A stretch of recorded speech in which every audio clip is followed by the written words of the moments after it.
Hey, I just wanted to shoot a quick video on the EIP-712. So here I've used Scaffold ETH. I have my own account here in localhost with a little bit of money. I have just implemented two simple buttons. One is get allowance, the other is press to sign with the EIP-712. So I've already connected my MetaMask. I'm going to get the allowance. In the console over here, right below me, you can see that the allowance is 0. Okay, so that's the default because I just redeployed the contract.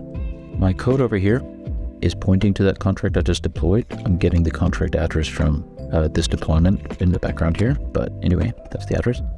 The get allowance button, all it does is just read from the contract, the actual allowance here, so you can see that here, and then print out current allowance.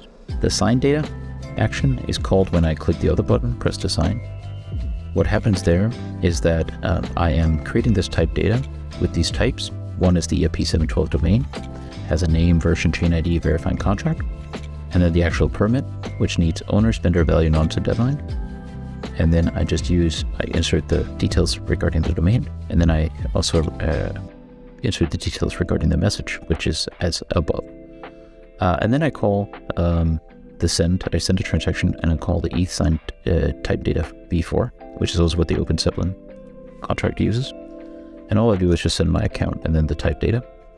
And I get the signature back from that. And then I split that up into RSV, and then I just get the allowance right before, just to double check. We'll see that. And then I actually write to a contract, so I send a transaction calling permit with all these details from above, including, importantly, the signature I just retrieved, so that the contract code itself can verify that I'm indeed the signer, and then we can see the allowance after. So the idea is to change the allowance from 0 to 1,000.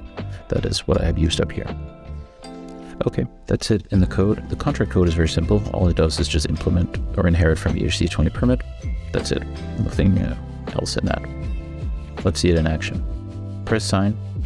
My MetaMask pops up for signature request. The permit is nicely displayed with owner, spender, value, nonce, and deadline. The nonce starts at 0. I can now sign this.